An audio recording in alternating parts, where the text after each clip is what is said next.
Welcome to cartoon stories. ఇలాంటి ఎన్నో 3D stories కోసం మన ఛానల్ని లైక్ చేయండి, షేర్ చేయండి, సబ్స్క్రైబ్ చేసుకోండి. ఇప్పుడు మనం తెలుసుకునే స్టోరీ మాయాదీపం. అనగనగా ఒక అందమైన పల్లెటూరు ఉంది.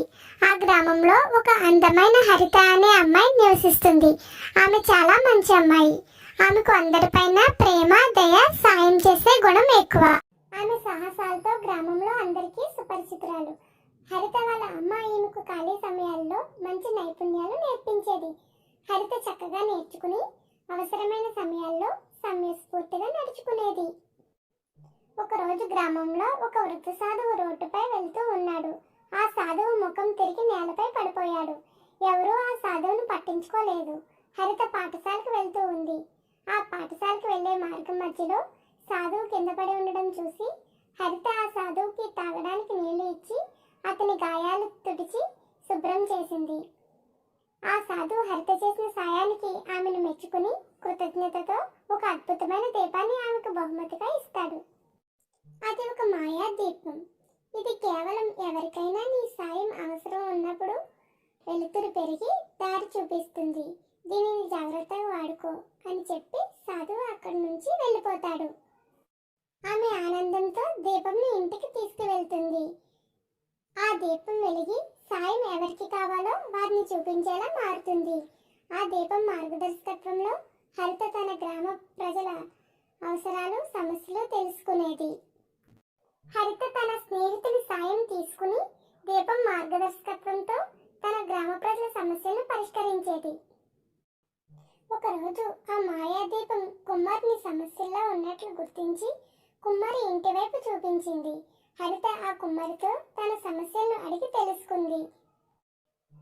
కుమ్మరి తాను తయారు చేసిన మట్టి కుండలను ఎవరూ కొనడం లేదు, నాకు ఆదాయం లేక చాలా కష్టంగా ఉంది అని బాధపడ్డాడు.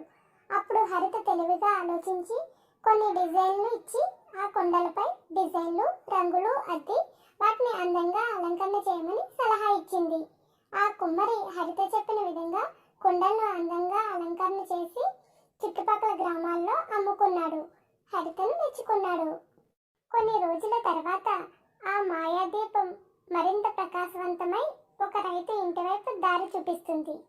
ఆ రైతు పురుగులు పంటను నాశనం చేయడం ద్వారా పంట చేతికి రావడం లేదని చింతిస్తాడు. దానికి హరిత ఆలోచించి వాళ్ళ అమ్మ నేర్పిన జ్ఞానంతో పురుగులను నాశనం చేయడానికి వేపాకులతో సహజమైన పురుగుల మందును తయారు చేయమని సలహా ఇచ్చింది. రైతు హరిత చెప్పిన విధంగా తయారు చేసి పంటలపై చల్లుతాడు. ఆ పురుగులు నాశనం అవుతాయి. రైతు ఆనందిస్తాడు. తర్వాత ఆ దీపం కుట్టు పని చేసేవారి ఇంటికి దారి చూపించింది. అక్కడ హరిత సమస్య అడిగి తెలుసుకొని అతను కోల్పోయిన తన ఫేవరెట్ కుట్టు సూదిని దీపం వెలుతురు సహాయంతో వెతికి ఇచ్చింది. దాంతో ఆ కుట్టు పనివాడు సంతోషించాడు.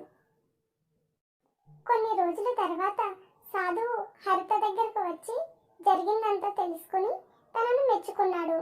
దానికి హరిత, మీరిచ్చిన దీపం వల్లే ఇదంతా సాధ్యమైంది తాత అని చెప్పగా సాధువు చిన్నగా నవ్వి, దీపం కేవలం దారిని చూపిస్తే నీ దయ, తెలివితో సమస్యలను పరిష్కరించి నిజమైన వెలుగుని ఇచ్చావు అని చెప్పి వెళ్ళిపోతాడు.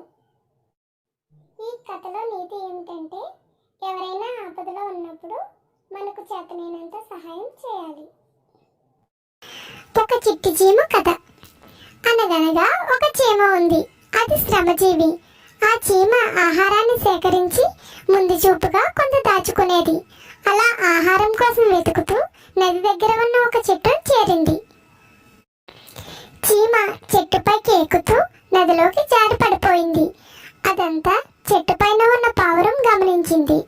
ఆ పావురం నదీ ప్రవాహంలో కొట్టుకుపోతున్న చీమను ఎలా అయినా కాపాడాలి అనుకుంది. పావురం వెంటనే ఒక చెట్టు ఆకును కోసి చీమకు దగ్గరలో నీళ్ళలో వేసింది.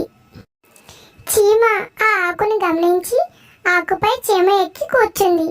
తేలుతున్న ఆ ఆకు ఒడ్డును చేరడంతో చీమ భూమిపైకి చచ్చింది.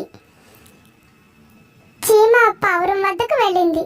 పావురమా, ఈ రోజు నువ్వు చేసిన పెద్ద సహాయం వల్లనే నేను బ్రతికాను అని ధన్యవాదాలు చెప్పింది.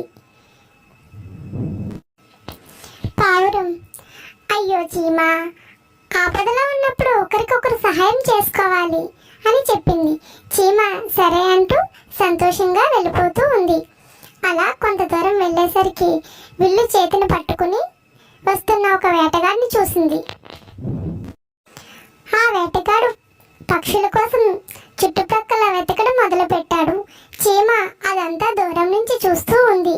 ఇంతలో వేటగాడికి చెట్టు కొమ్మలపై కూర్చుని తినడంలో నిమగ్నమై ఉన్న పావురాన్ని చూశాడు. ఒక్క క్షణంలో వేటగాడు చెట్టు వెనుక దాక్కుని బాణం ఎక్కుపెట్టి పావురంకి కురిపెట్టాడు. అది గమనించిన చీమ పరుగున వేటగాడిని సమీపించింది. వేటగాడు బాణం వేసే సమయంలో చీమ వేటగాడిని కాలిపై కుట్టింది. బాణం మాత్రం దూసుకుంటూ వెళ్ళిపోయింది. పావురం పక్కనే ఉన్న బాణం చూసి, అమ్మో, ఈరోజు నాకు త్రుట్లో ప్రమాదం తప్పింది, లేదంటే ఈ వేటగాడి చేతిలో నేను బలయ్యేదాన్ని అని అనుకుంటూ ఎగురుకుంటూ వెళ్ళింది. చీమ తాను పొందిన సహాయాన్ని గుర్తు తెచ్చుకుని ఉపకారానికి ప్రత్యుపకారం చేసినందుకు సంతోషంగా ఉంది. కథలోని నీతి: మంచి వారికి తెలియకుండానే మంచి జరుగుతుంది.